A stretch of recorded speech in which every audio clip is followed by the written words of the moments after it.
Okay, I think because we don't want people who showed up in time wait for us more, I think so, yes. Okay, let's start with let me just introduce the event, and then we'll come back to you, Professor Kheirandish. So, good evening, everyone. My name is Taha Yasin Aslan, and this is our second international event for History of Science Nights, which we usually do this in Turkish more repetitively, and this is our second one in international. This is organized by Department of History of Science in Istanbul Medeniyet University, and we will have Professor Elaleh Kheirandish as our guest speaker. And I would like to give you a couple of details about this talk. This is, as you might just received Zoom intervention saying this is being recorded. So if you have any kind of objection for your picture to be taken or your image to be seen online, please do not turn on your cameras. And the talk will be usually happening in 1 hour. It happens in around 1 hour, 40 minutes to 1 hour. And you will be able to ask questions using the chat button. And if you have any kind of questions, please, you don't have to wait until the end of the talk. You just start writing and we will be asking those questions to Professor Kheirandish. So another matter is that we have our sound checks and it looks fine at the moment. So if you're having a trouble with the sound, please first you check your own sound problem possibilities, like logging off and logging in again to see if it changes, or your Bluetooth, like I use, sometimes it has a problem with Zoom. So if you have persisting problems, please do write in the chat as well. So we might actually find out what's going on and we might try to find a solution for that one. And allow me to leave the microphone to Sena Aydin. So she will actually give us the biography of our guest speaker. Please go ahead, Sena. Dear guest, Elaleh Kheirandish is a lecturer and researcher at the Department of the Classics at Harvard University, Cambridge, Massachusetts. She holds a PhD in the history of science from Harvard University, as well as graduate degrees in mathematics and science education from the University of Rhode Island.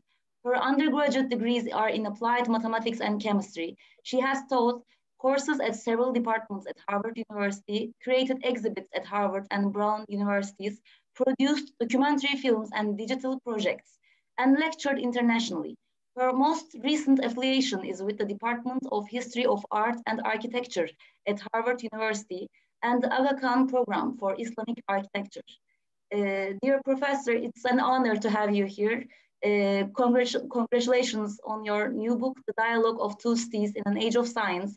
It just became available on May 20th. You base your narrative on a unique medieval manuscript and some additional historical sources. The result is not just a 1,000-year tale of two cities, but a fresh approach to the ideas that change the world city by city and century by century. In a feat of travelogue and time travel, you create parallel stories with modern and historical characters, crossing cities worldwide and capturing changes through time. In the preface of your book, you mentioned that ever since you encountered a printed manuscript catalog with an entry on Munazara between these two historic cities, Baghdad and Isfahan, you found it irresistible to publish something on it. Could you share with us the process of writing this book? What kind of preparations were required? What difficulties did you encounter in the process? Thank you so much. First of all, I want to thank all of you, Taha and Sena and Ihsan, who I don't see, but maybe here. Thank you for this very thoughtful program that you've put together. I started watching the first one in English with Jamil Rajab, and I congratulate you. I think it's a great idea, very constructive way of engaging people. And, you have this through a Department of History of Science, which is wonderful to know that it exists and in the Medina University. And I'm you know, very pleased to be part of this. So thank you so much for the invitation and everything. Thank you very much. You asking about the chance encounter, is that what the question was? Okay. And the process of, because before getting into the detail of the, because I have so much questions about the you know, details of the book. Before going to that, we always want to hear, as the researchers, the main struggle to create such a book. So yeah. You put your finger on something very critical. I mean, it's the first line of my preface, and a question that is very close to my heart, this question of chance, both in historical terms and in modern everyday life, that we don't necessarily pay too much attention to. Yeah.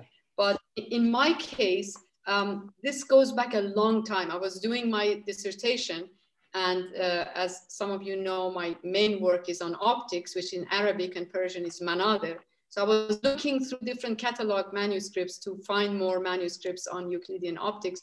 So looking on their meme or M or whatever that is, and looking for manadir. So munadara, of course, dialogue or debate or contest of two objects or two people or two counterparts, is also written the same way, with an additional ha in the end. Yeah. So as I was looking for the manadir, and this is partly explained in my preface, but I'm giving you the sort of the background that you're asking me.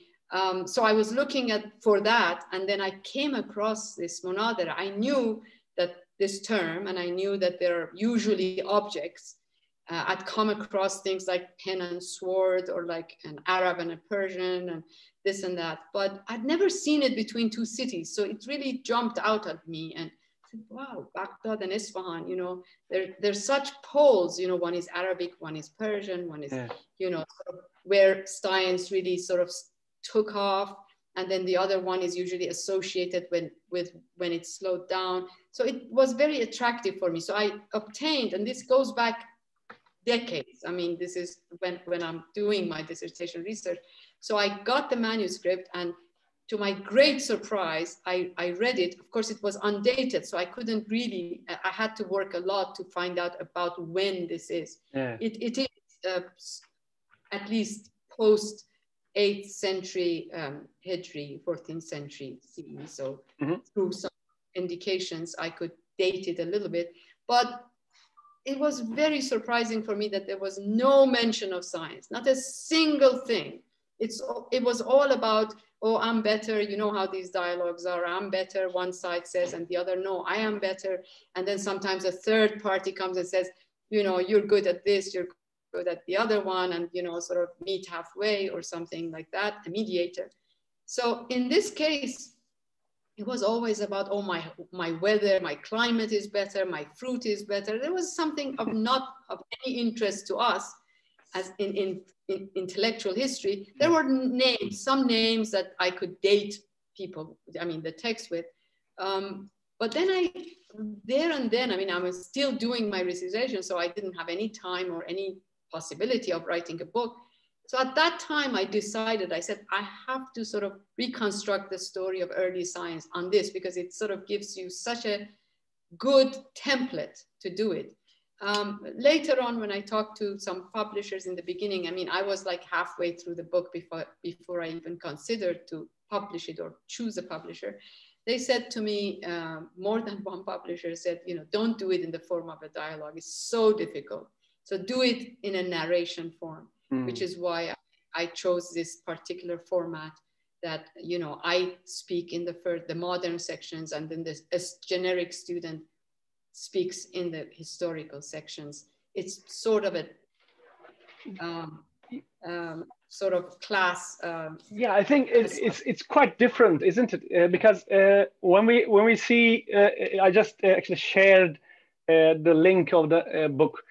So when we see the name, we always assume that this is going to look like a textbook that we needed for a long time about that kind of a relationship. But when you try to read it, which I actually managed to get the copy, thankfully to you, and which I only had a very short time to be able to skim it a little bit, but still, I found it very, very interesting that that the structure is unusual.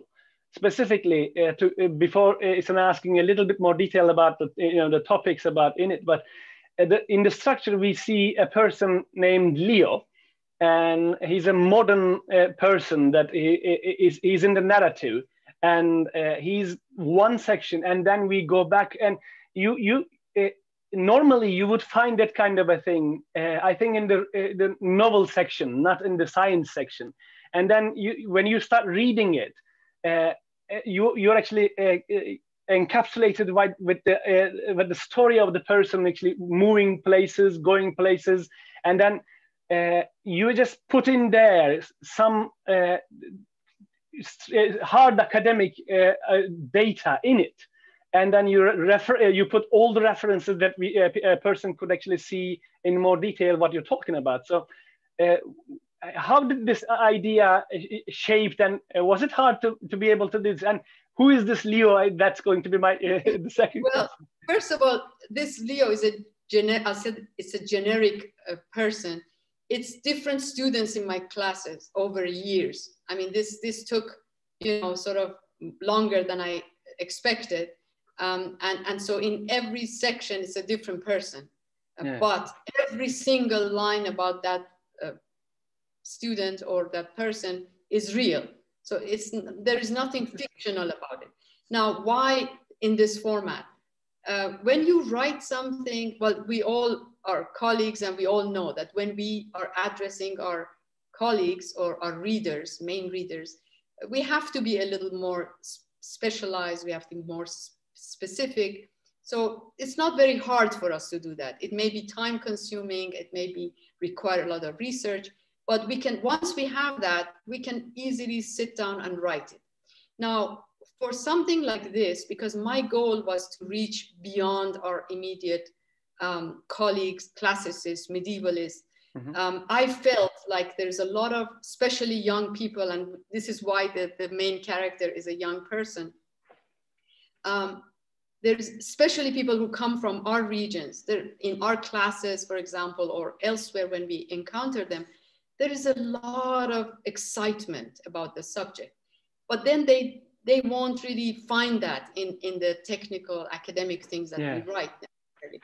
And I'm not really sort of someone who felt like I could write for a broad audience. I mean, I'm not an author or anything like that, and I never thought I could be. It took many, many, many years for me to sort of nail down the way I wanted it to be communicated. And this part came slowly, because I felt like there was two voices needed in this. One was my own voice in the first two sections, which goes from library to library or from museum to museum. And they're all real. And many of them, as you will see, are in Istanbul and other places, but also Istanbul has a very, very prominent place. At the same time, I wanted it to be sort of humanizing the subject for students, especially, or people who are interested, or readers of coming from different backgrounds who are not necessarily academics. And I felt like I needed a simpler voice, someone who, like this student, writes in a narrative that is different from my own voice, which I may or may not have been able to capture, but I tried very hard to sort of make that distinction. And then this sort of years that this student goes through, from being a high school student to a graduate student, and later becoming someone who really like promotes the field and so on. I could sort of capture that. And then the first two sections were exposing people to many places in our field that we can visit and benefit from. Thank you very much. My second question is also about this subject. The chapter titles of the book are very interesting, like Cast and Stage, Time and Place, Moon and Sun, Round and Square, World and Line, East and West, Old and New, and Plan and Chance. These chapter titles immediately makes the reader want to dive in the pages of the book. Can you tell a bit more about the story of choosing these titles? Should readers expect a set of detached topics or an interconnectivity between the chapters? Absolutely, the latter, but I'll explain how it came about. I decided from the beginning to have something like a cosmological number, like 7. I wanted to have 7 chapters because of the 7 skies and the, you know, the sort of 7 planets of the old cosmology. And you have the phases of the moon as well, by the way. Yeah, I think the phases of the moon, you have the phases of the moon is also a section of the title, I think. Well, yes. So it was part of the plan for me to have these sections. And then the names sort of corresponded to these different parts. Now, every section, every chapter has a different discipline. So chapter 1 is history, chapter 2 is cosmology, 3 is geometry, 4 is optics, which is why I thought maybe it would be something we could focus on. 5 is astronomy, 6 is mechanics, and 7 is more like historiography. So I wanted to do that, and also to show, this is one of the main things I wanted to do, and I can explain a little more later, but to sort of show the distinctions between the disciplines. They, you know, we say like science in the Islamic lands, or, you know, the nature of these disciplines had a certain development, but also they had very distinct developments and they were different. So I wanted to relay that they each had their own lives and results and fates and so on.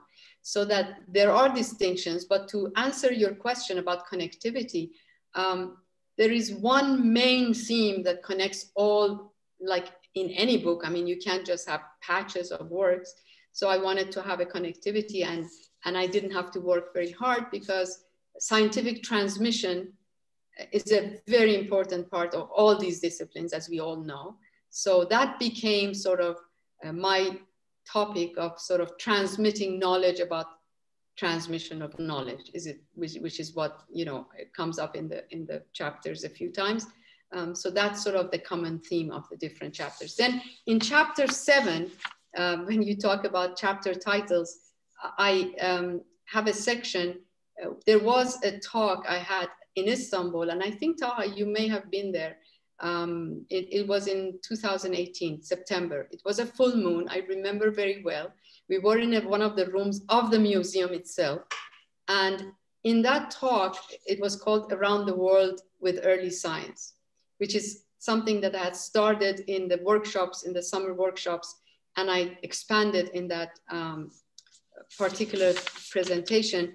And I picked up for the chapter titles of that presentation, the titles of H.G. Wells's different books. He has many, many, many, many, as you know. But I have Wheels of Chance, Tales of Space and Time, A Vision of the Past, Wonderful Visit, The Rediscovery of the Unique, Shape of Things to Come, and then Meanwhile is the last one. So I sort of played around with these different titles to try to sort of give a sense of what the content is going to be. So I was right then, because when I was reading, I had the same idea that what we call this public engagement with science, which is academics' hardest job, because to create some sort of a technical detail and giving it to the public in a manner that they would understand completely is the hardest thing I try to do anyway. So I wanted to have that kind of a thing, and my idea is, although it's in the very, very early stages, I'm trying to create a universe, like a fantasy universe, which could be actually turned into some sort of a series of sci-fi books, perhaps. And that's what I was actually, when I was looking at yours, I was going through in my mind, this is something like this, because you actually have a modern person going through many things, and then it just snaps back to the history. And in the history, you have the two different sections, the Arab city, one place, and a Persian city, one place. And it doesn't mention about the book. It's not the book, it's the people. It's the not just regular people or any kind of specific people, but in general, as a part of an entirely complete set of humanity in the Islamic lens. And then even though you talk about the Persian city or an Arab city, then somehow topics come to Istanbul at the same time. So this is a very interesting journey. It never ends, I think. I tried. Well, one of the things I should mention is the title of the book is Baghdad and Isfahan, and the manuscript behind it is Baghdad and Isfahan. But there are many cities that I felt really deserve to have a feature in our story of early science. I have Damascus there. I have, you know, like Padua there. Yeah. There are places not just in Islamic lands, yes. And so it's sort of a dialogue of cities. So when you said we will call this sort of title for this session, Dialogue of Cities, I welcomed it, because I'm not talking about two cities. I mean, well, we all know the sort of tale of two cities of Dickens, and yeah. That rings a bell. So originally the title of my book was A Dialogue of Two Cities, and then Baghdad and Isfahan in an Age of Science. But of course, the publishers like to have, you know, sort of more prominence with the main title than the subtitle. So they had it changed. Yeah, I mean, definitely the idea was these narrations in the historical sections should be about Baghdad, but then Baghdad represented, as you rightly point out, even though you haven't had really the time to examine the book and so on, by people. So if it was, you know, if we're talking about chapter 2, when, you know, Kheirandish is one of the first people that is discussed, then he represents Baghdad of the Abbasid time, and then so on and so forth. So I go century by century in the different chapters, and sort of stretches into a very long period of 1,000 years, which I couldn't do in an academic work. But this way, these people can have a sense of what these periods and cities looked like, and can identify with them and feel for them. That was my objective, basically. Thank you very much. You know, you also mentioned that the book focuses on Arab and Persian lands of the Islamic Middle Ages and their story of science, with a message for understanding history as a sum of unique moments and events. And if the sum is larger than their parts, then the story the book tells is larger than the history it records. Could you expand on what you meant by this statement? Yes, thank you for that. I think this is a very, very critically important question, the part about the unique moments and events and elements, because I came from a scientific background into humanities. So for me, history didn't mean the same thing when I entered this field than when I actually left it, or even the first year that I was studying it. I learned, the first thing I learned in graduate school, and something that I feel that is the most important thing for me to relay to whoever is interested, in that history is really, history of science is history. Its discipline is history. The subject happens to be science.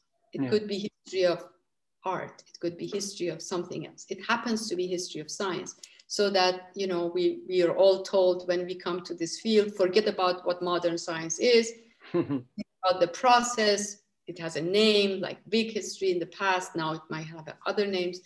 But we have to really be very, very conscious of the fact that history really is about uniqueness. It's not about generalization. Opposite to philosophy, opposite to anthropology, opposite to sociology, all these things start from a generalization and then take examples from those fields to show that it works in a general manner, for example. I think in history, and this is what I learned from even the catalog of the History of Science department at Harvard, when I read the pamphlet, the brochure, it says, history of science has its method as history and its subjects as science. And I really didn't understand what that meant until I started this field and realized that in history of science, as in history, we really focus on things that are not repeatable necessarily. It doesn't mean we don't learn from them.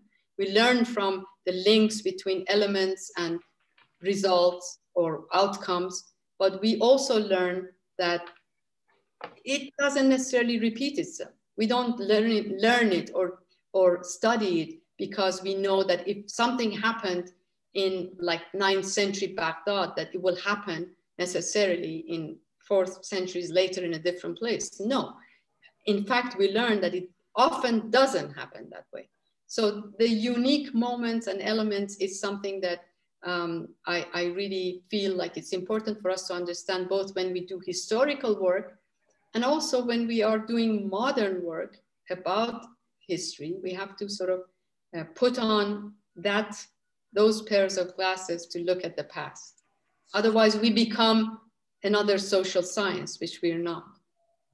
I think the generalization idea comes from how they actually perceive the information from the past. And as you said, there are unique spaces, unique events, unique things happening in the history of science.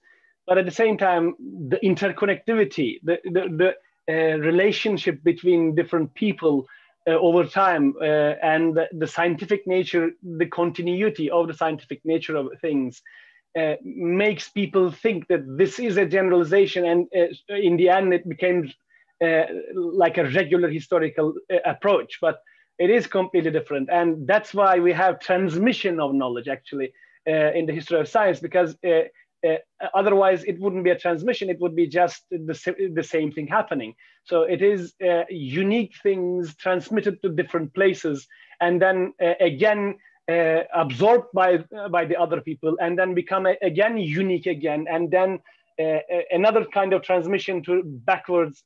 So it always evolves. I think that's why we have to go there. Absolutely right. I'm glad you're underscoring, you know, there is a generalized side to history and history of science as well. And you rightly put it in this way, that we also, like, you know, we don't want to have compartmental understanding of history. We want a general picture, and there's nothing wrong with that. In fact, one of the most important things we learn about history of science in particular, it may not be true for history of art or other fields, is that there is a universality to it. You know, we do start talking about, well, the language of science when we were accessing it, started with ancient Greek and then became Arabic, then became Latin. And, you know, there is this distinction about time and place. But at the same time, we know that science has a sort of a universal nature to it. You know, it's a human endeavor. And we do have all these characters that we study. They're more or less all trying to puzzle solve. There's things that are common between them, that this whole longing for knowledge and so on is pretty common. I mean, we do have exceptions, obviously, but that, you know, we have to have that broader perspective. But when we do work with specific times and places, it's important to keep in mind that it's really like specific to that time or place. And if you change some pieces of that, you will get a different result. It's obviously true when we are spending so much time looking at these things and have examples to compare cases to one another. Absolutely. Thank you very much. And I'd like to ask a more general question. Your contributions to the history of science are, of course, beyond this book and in various fields, such as history of optics and mechanics and the history of civilization. In one of your articles, you tell us that optics and mechanics of the Islamic Middle Ages represent crucial transformations in the understanding of the relations and applications of mathematical and natural sciences. Also, this era marks a significant departure from classical emphasis, one to be associated not only with new theoretical frameworks and practical solutions, but especially with new methodological advances. Could you please give us more detail on your thoughts about this? Sure, thank you. I mean, this is, of course, the part that is of most interest to me and perhaps yourself. I mean, optics and mechanics provide a very good example of how two fields, two disciplines could have been so close. I mean, they're both subdivisions of geometry. They start with geometrical methods. there's a lot of common, you know, overlaps and common features between them. But it also shows us how different even the closest of these like mixed sciences, they were both called mixed sciences because of, you know, sort of physical elements of mathematical sciences. They have, you know, so they were parts of the intermediate books studied after Euclidean geometry and sort of before Ptolemaic astronomy. So we have all these common things historically, but then we see that their developments were very different, especially in methodology. Now, that doesn't mean they didn't advance. They both advanced in their own ways. But the thing that makes them immediately very different is that their transmission was very different. I mean, this is something that in the case of optics, the sort of the 7-book optics of Ibn al-Haytham, which became so important in Europe, but not in its native land, as Professor Sabra has elaborated in several of his works. In his preface, he refers to this checkered history, when undeserved misfortune in the native lands of this book overlapped with unexpected good luck, that is in Europe. The mechanics is almost diametrically opposed to this, where we have a lot of developments within Islamic lands, but we don't have as much transmission to Europe in mechanics, even though I feel, and in my book, actually in chapter 6, where I have, you know, Taqiyuddin Ibn Ma'ruf, who worked on both subjects, may have had something to do, especially through his connections with Europe, which hasn't really been thoroughly studied. No. It could have impacted the conception in mechanics of going beyond nature and sort of manipulation, the idea of power over nature and so on, which was so important in mechanics. So that's very different than what we find in optics. In optics, things leaped forward much earlier, and also through experimentation, even though it was very, very elementary. But the whole concept of, you know, not starting with Ibn Haytham, actually starting with Ptolemy, but miraculously his book became accessible to Ibn Haytham, and he picked up on that. And this idea that you can use tools to justify, even if it's a very, very sort of preliminary subject, like, you know, rectilinear motion of light, for example. You know, you can have as simple of an idea as that, and then, you know, use like a screen or tube or whatever. Not only that, but to show that things will repeat themselves every time when we, you know, he does say that explicitly. People don't really refer to this, but he has this one section of his work where he really specifically and explicitly says that without variation or change, this result repeated itself. So this is a very nucleus of experimentation. We don't have that in mechanics. The whole idea of critical thinking that Ibn al-Haytham represents, I mean, he may not be the only person who did that so early on, but he puts it so explicitly. Your Museum of History of Science and Technology has it on the wall where he says that, you know, one has to become the enemy of what one reads and so on. So you don't find that in, you know, well, we have comparable things in Biruni or, you know, sort of some early people, but his is so advanced, perhaps. And yeah, exactly. And this is, in fact, when I was in graduate school, there was a colleague who was telling me, you know, isn't this more important than what he did in optics? This whole idea of critical thinking, which went to Europe through his book, is what really shook Europe. And, you know, one can argue that. And in this case, you know, to answer your questions, you know, which is so appropriate here. And this is why I wanted chapter 4 to be something we could focus on, because it does start with Ibn al-Haytham and it has Ibn Sina, which is so different in approach in both subjects. So we do have this example of these two fields, which yes, I was going to ask you about that.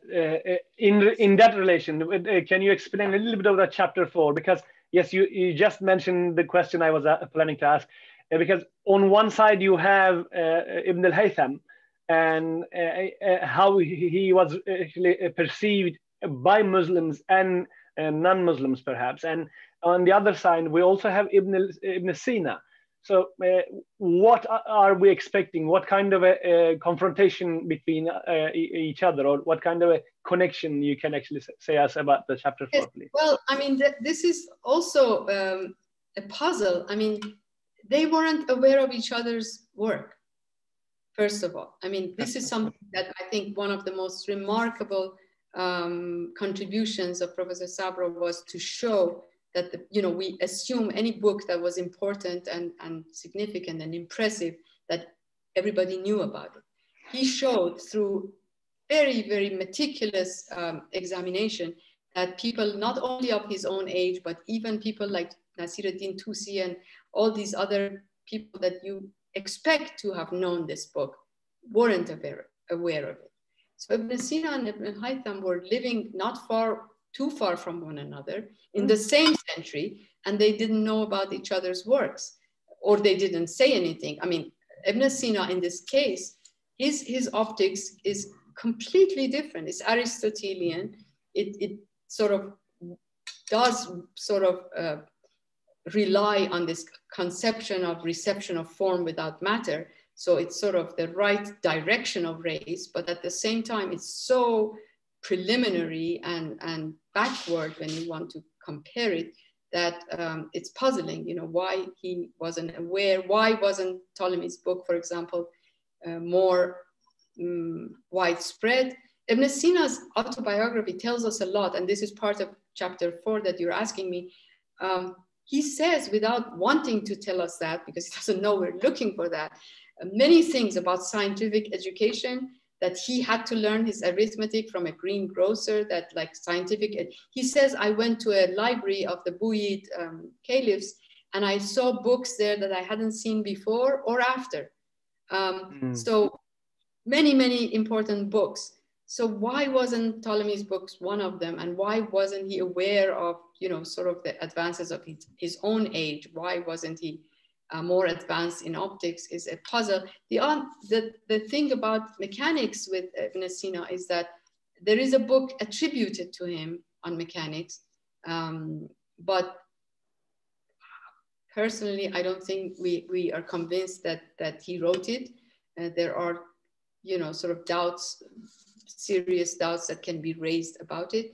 So that's where he comes in. And I discuss a little bit about that particular book, Meyyarul Uqul, which, may or may not be by him. It's in Persian, and it's not very advanced, but it's in the tradition of Kheirandish and Pappus's mechanics.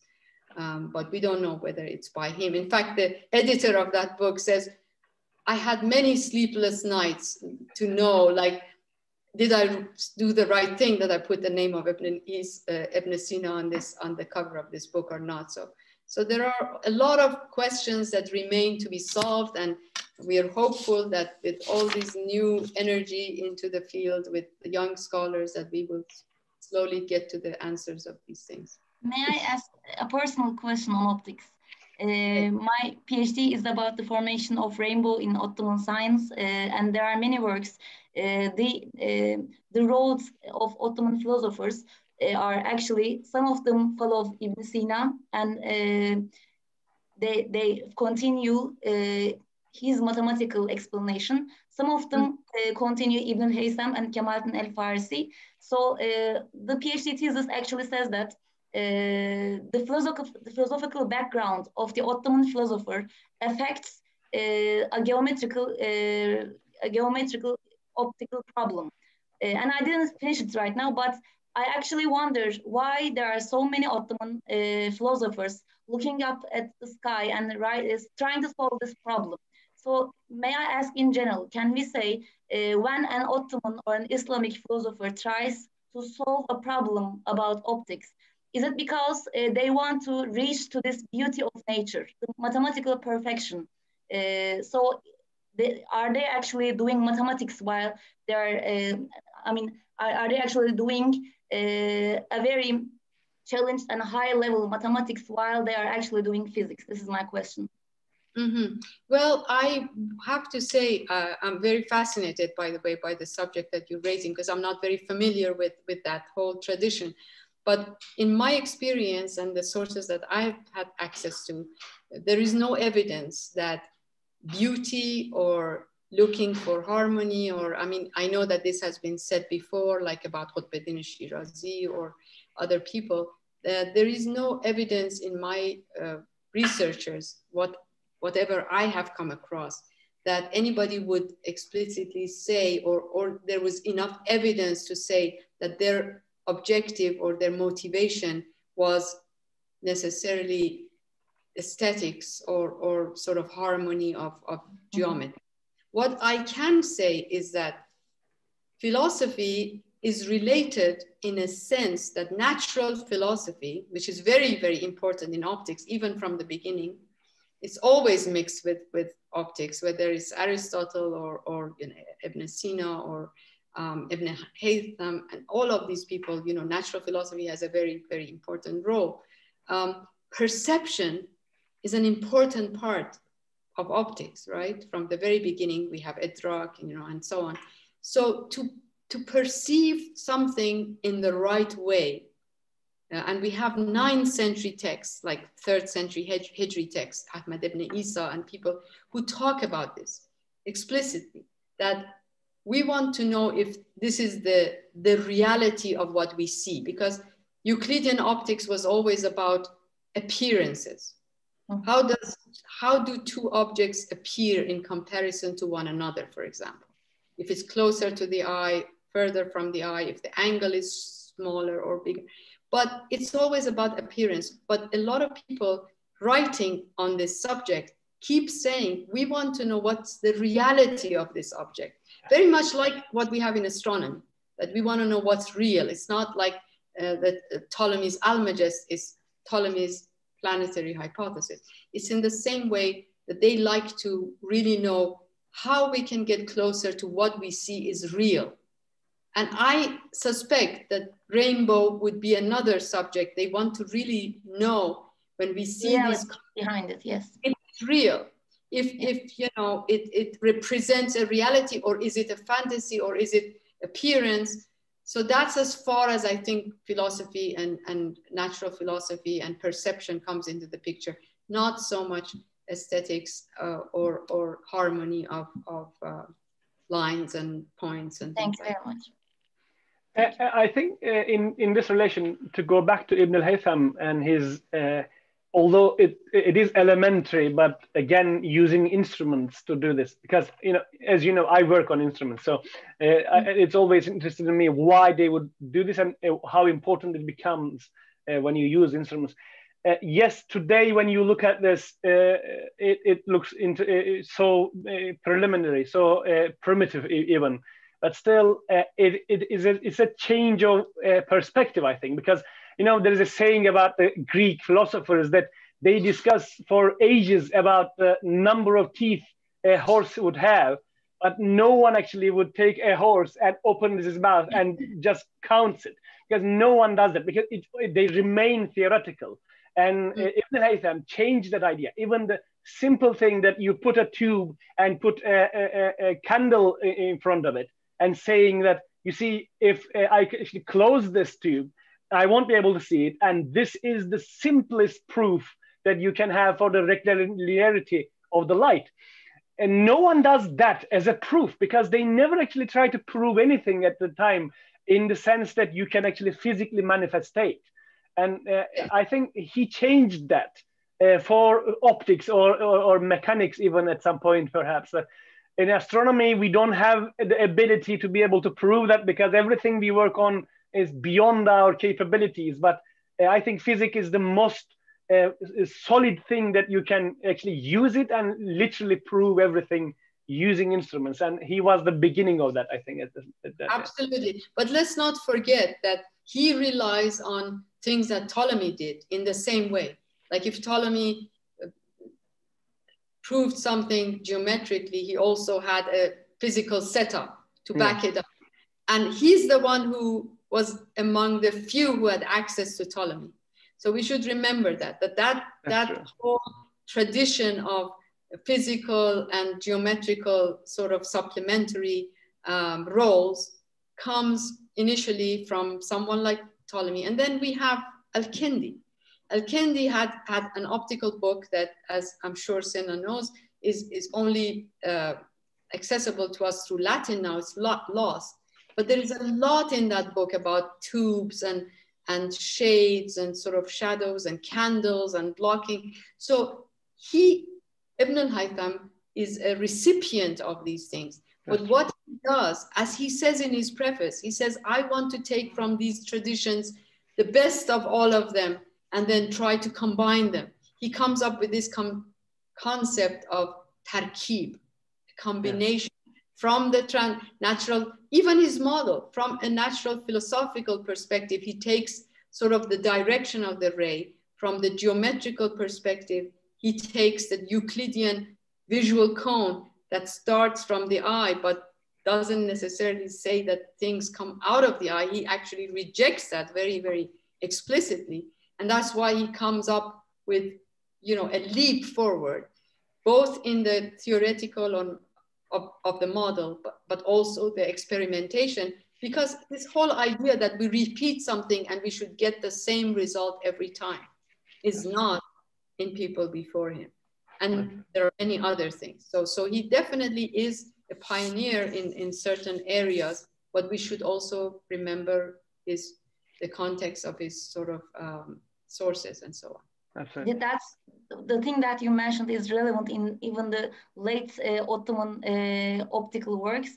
They are still talking about light cones, and I was getting crazy that we don't need light cones. It is Ibn al-Haytham disapproved it. So I realized that they don't want to leave the mathematical advantages of the light cones. So Miriam Çelebi, Kutbuddin Çelebi actually, and many Ottoman scholars are still using that. So we realize they don't leave the mathematical advantages in a moment.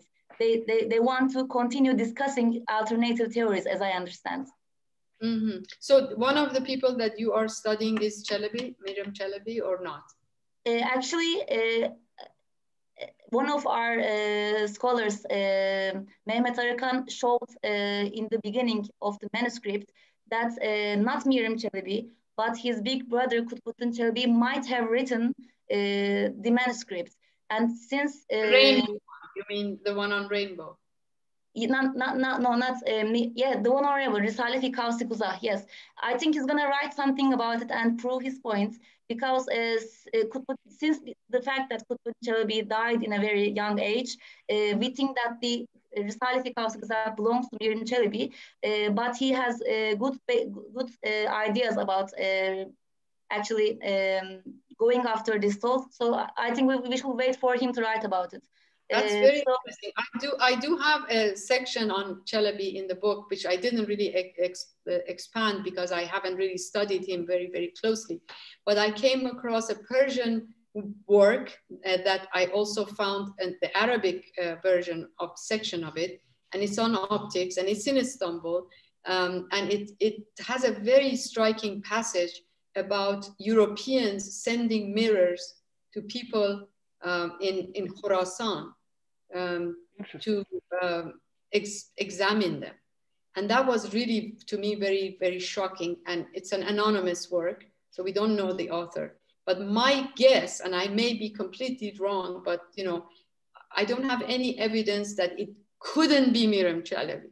So I would very much be interested to know what you think about that. I don't say that in the book so much, but I'm always curious to know who was the author of this book, because it's a very, very long section, the Persian one, about theories of vision, and explains like so many different reasons why this or that direction of the ray couldn't be correct, and so on. So it's someone who really, he says, he refers to Qushti, Ali Qushti, as the latest of the mutaakhirin. He's like really like honors prominent, him. yeah.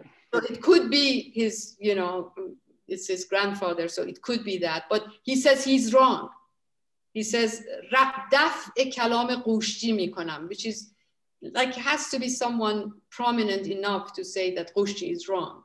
And Qushti's right now, Mehmet Erkan says that it might be Hasan el-Dihleri because he is writing that he mentions European instruments like mirrors.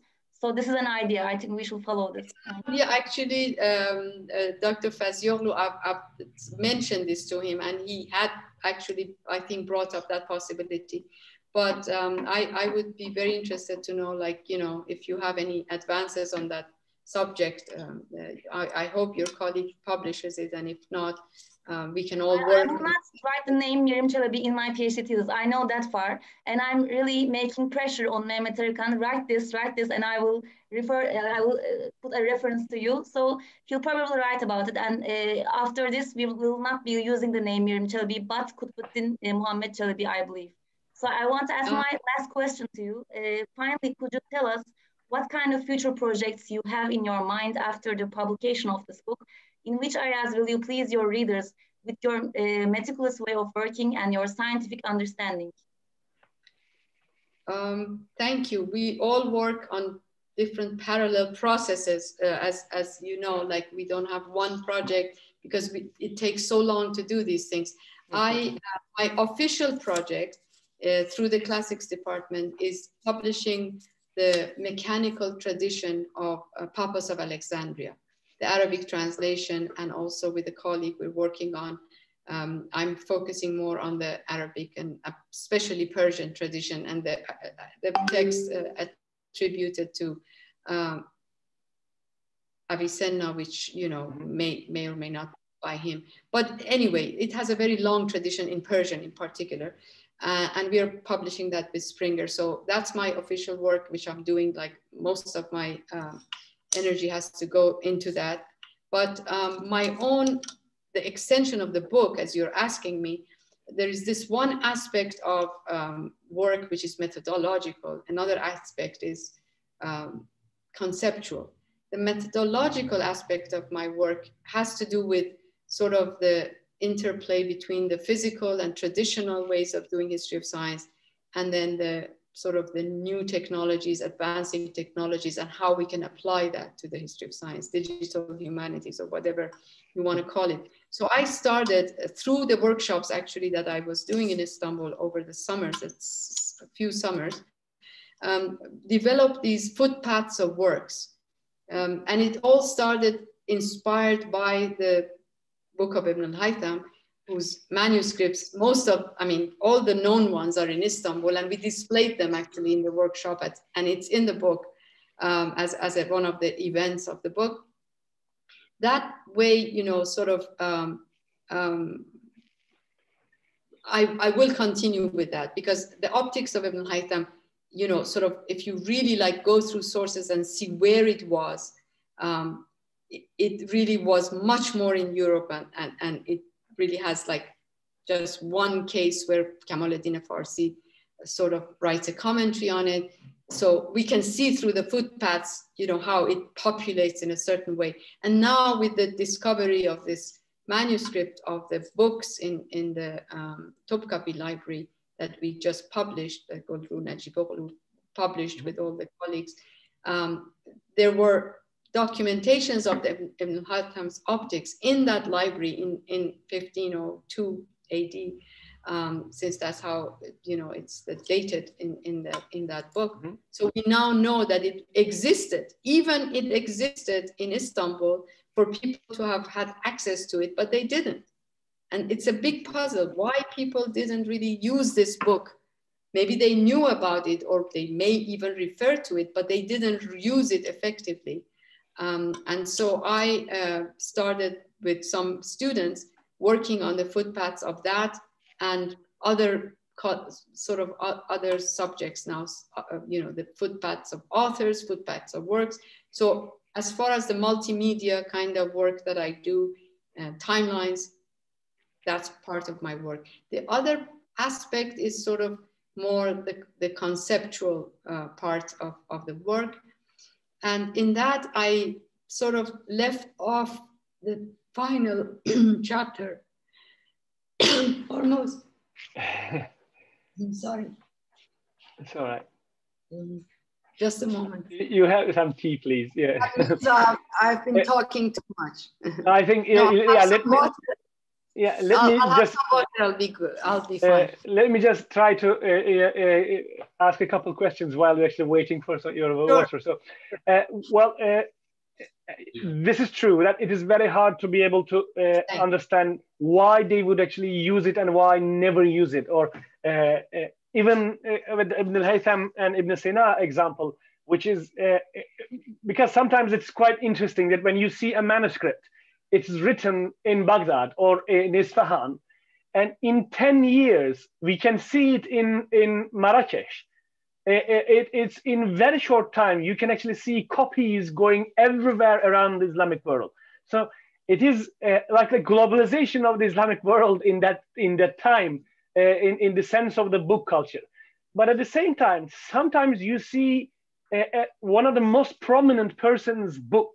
It's not large that it can be copied. You know, I have seen extraordinary large manuscripts that it was very hard to copy in bulks, perhaps. But this is not a large copy, for example. 60 pages, 60 folios.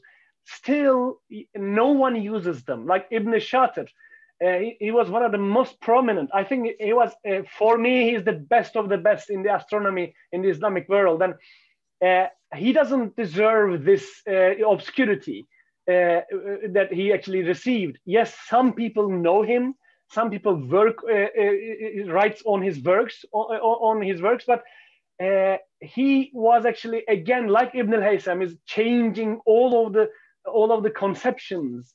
And I was wondering, my assumption is we will never be able to understand this if someone admits that we didn't actually use this person's ideas because he's actually challenging a very large tradition. No one would admit that, I think. Do you think it's the same idea that you have, why would they not use it? You might have some idea, I think, about that. No, I don't. I think that I tend to sort of follow the hunch of Professor Sabra, who felt that this book physically did not transmit to too many places for various reasons. I mean, he doesn't really get into the sort of background or sort of the sort of guesswork as to why that might be. But we know that there were many sort of natural disasters, many political happenings, the Mongols and whatever else. They all interfered with the proper transmission of works. And that's why we don't really find this particular work getting... Ibn al-Haytham is the, I think, unluckiest of them all, I think, because I remember photographing the manuscripts in Oxford Bodleian Library, and some of the articles, some of the risalahs in it are the only copies in the world, which is quite troubling. As a person like Ibn al-Haytham, he should have had at least some copies in Istanbul, in Cairo, in Iran, in Syria. But you're talking about his, not his optics, but about his other works. Yes, right? The other one, of course, yeah. Yes. Because, even his like rainbows, it's in Istanbul in one sort of collection of works, which I don't think exists like that anywhere else. It may or may not have anything to do also with the reputation of a scholar. I mean, he became quite big a little later. Europeans made him big. Kamaluddin Farsi made him big, but maybe at his own period, he wasn't well known enough for his work to be copied so many times, especially that he sort of sought refuge and sort of hid himself. Yes. He didn't help his own reputation, but at least he was genius enough to buy his own freedom to do whatever he wants. And that, we're very lucky for that as well. But I just wanted to finish what I started explaining for Jenna's question. The other side of my work, which is not the methodological side, has to do with the approach of trying to combine, you know, physical venues with maybe virtual online venues, in the sense that, you know, the last section of the book, chapter 7, has a section in it about a house of zodiacs and planets, which actually exists, and we are working on that as a physical place, which could act as a teaching museum. So that I want to do more than write, and I want to be able to contribute to the efforts of many other colleagues who are working in that direction, so that we draw more interest and more students to our fields. We have a massive job to do with all this Absolutely. Wonderful stuff that we have, and so few people that have been working on it. Absolutely. So that's the hope of the future. And can I ask another comment? Can I ask for another? While I found you, I'm not letting you go because you're a very important person in me, and I'm all the time following your work. So just a couple hours ago, we were talking with İhsan Fazlıoğlu on his class, and we were talking about when we start doing research on history of physics. First, we have to define what is physics. It's not it's not natural philosophy, and it's not the physics we understand. So when we talk about Islamic and Ottoman history of physics, we face so many problems. In Ibn Sina's classification, it actually it concludes subjects like geography, zoology, biology. So we cannot take it as a natural philosophy. And when we talk about physics, with today's perspective, it's still problematic. So I think we should do a workshop or a seminar about this. And first, we should actually try to define what is physics in history, because we don't know the answer for this question. Can I take your comment about the subject? Of course, it's very, very important point that you're raising, and it's not unique to physics. You know, we have the same problem with algebra, for example, because if we talk about the historical meaning of it, it's very different than not only modern times as we live it, but also from, like, you know, physics, the word was coined maybe what, the 19th century or something. Yeah. So and in different times things change. So even if we look at the historical meaning of a discipline, it's not the same at the time of Farsi, for example, than Ibn Sina. It's 300 years apart. So we have to be careful about what period we're talking about, so that it's critical that we define them and try to sort of work around the subject.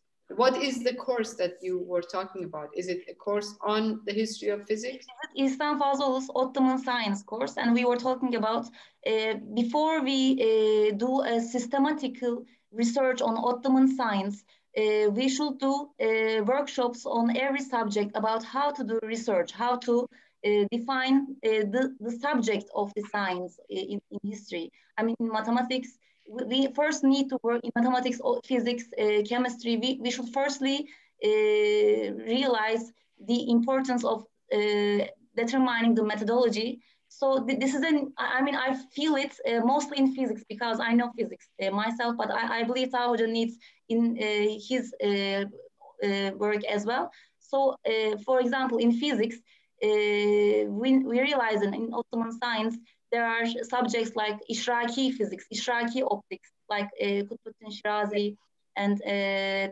these follow the Ishraki part. And sometimes if we only take the philosophical works, we leave behind, for example, works like Kelam, theological. At first look, they look theological, but they contain a large amount of scientific data. So as the history of science researchers, we realized to set the methodology of doing this research. We don't know what is history of physics for a start. So this is very problematic, especially when we are studying history of Ottoman science.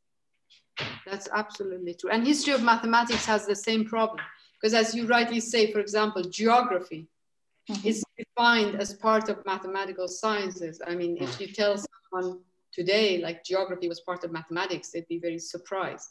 But they considered it to be part of mathematics. So we have to, you know, we can't really start from modern and go backwards. You know, we all know that. So we can't really start from history of physics and then go back and say, well, this was physics and this wasn't. I mean, we have to come up with some terminology or some expression or some sort of subtitle for, you know, titles of courses or whatever, so that it would address this problem. Well, come to the Department of History of Instrumentation. It's the easiest thing to define, because you see the instruments, you actually have the definitions on the manuscripts, you just make them and try to prove them by using if it's correct or not. That's it. You don't actually have to any kind of definitional, if it's actually biological in nature or physical in nature, theoretical. There is nothing like that. So I have no problem with, yeah, methodology is a problem, yes, but I do not have any definition problem in my department, in my area, I think, let's say. That's wonderful. Yes, that's great.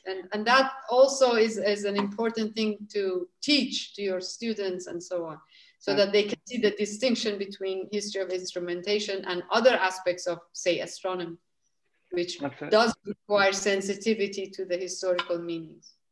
Okay. And lastly, I want to ask, what would your advice be to young researchers in the history of science? What is the most essential thing that they should be aware of? Well, that's very difficult to pick one or two, but I will try. I mean, I came to history of science, I said, from a scientific perspective, but also science education. I really was always interested in education, always interested in the learning process. So I think the way that we can actually make students or young researchers interested and excited about the field, which really doesn't take very much because it's fantastic material. But at the same time, sometimes it feels distant. Sometimes it's not humanized. I mean, I use this word from the father of history of science as we have to humanize subject. It may sound very outdated, but I think it's very important, both in terms of the historical stuff and the modern stuff. I tried in this book, for example, so now that we're sort of, I started from the preface and the opening lines of Chance Encounter, now the introduction to this book, I talk about how we want to really humanize the subject. When we're talking about historical figures, I tried to pick century by century people from Ibn Nubaht to, for example, the last one is Bahauddin Ameli in the 17th century. So that people can identify it, really feel it. So that's the historical part. And then as far as the modern part, this generic student gave me the opportunity to make people feel how the learning process is. This student goes to these libraries, goes to classes, goes to museums, and then comes and writes these sections on those historical figures, so that whatever he learns, and it could be a she or a he or an old person, or I just chose a young student who sort of represents all genders, all interests, and writes about them. So once this person writes about these people, it becomes much more human. For example, the section, again, going back to chapter 4, on Ibn al-Haytham, you know, we think that Ibn al-Haytham had breakthroughs in optics. Everybody knows that, about vision. But what happened that his age, in his age, he couldn't really see properly at a certain age. And he could not work, for example, you know, he didn't have lenses. People say, oh, he was someone who had something to do with lenses. That's an exaggeration. Yeah. So he had the shortage of the disadvantage of being able to see at night, you know, at work with candles, you know, we can imagine. So when we really break down these historical facts to young researchers who really think that everything is polished and finished and so on, we show the process, we have to bring in the human side. And that's, I think it's a very important part of our job, to be able to humanize the subject, again, to go back to something that is way back and people don't talk about it, but I think it's important that we make that happen. So hence the approach of this book. Thank you very much. Absolutely. Thank you very much for everything. And thank you very much for discussing us with your newly freshly printed book. And hopefully it'll be a very refreshing approach for history of science in the Islamic world. And we will get from many aspects. This will be one of the things that we might actually consider writing on history of science, looking at your book, and hopefully we will actually continue from that. And your projects will actually continue as you actually mentioned. So, and thank you very much for joining us and explaining. I am looking at the chat, but I haven't seen any. Either we actually asked all the questions they were asking, and I think, or it was spot on for everyone. I think they were thanking you, of course, Professor Kheirandish. So, and I think we are closing at this point. And again, thank you very much for joining us and answering our questions and giving detail about your work and your book and your projects, of course. Thank you. It's an absolute pleasure. You know how I feel about the whole subject and you know your works and your city and so on. So it's been a particular pleasure to do that. I have a lot of people in this book. They're all sort of named. Nobody is actually named who is, and people who are not alive are named within the body of the text, but you know, the footnotes and everything has sort of brings in a lot of people who had something to do with in whatever way. So I have benefited from it. I really appreciate the opportunity to share these things with you. And I really mean it. I'm not just saying it. I really mean it. It means a lot to be able to talk to you. And thank you very much. Thank you so much. And best wishes on everything. And you know, I look forward to listening to your next sessions and so on. Thank you so much. And good night to all of you. Thank you for listening. All. And this will be the end of our meeting. And I think this will be the end, that, although it is the second one, because we're coming to the summer section, summertime, I think we'll have a little bit of break, and then we'll come up with new and like this one, engaging topics and guests starting from perhaps October, I think. And we'll be updating you on our Istanbul Medeniyet University Department of History of Sciences official accounts of Facebook and Twitter. Please continue to follow us, and hopefully we might actually be uploading these videos also before the summer ends. So good evening to everyone, and thank you again, Professor Kheirandish, to you and everyone who joins us. Thank you, and thank you the audience that I don't know necessarily by name, but thank you so much for your attention, and good night to all of you. Take care. Night. Night.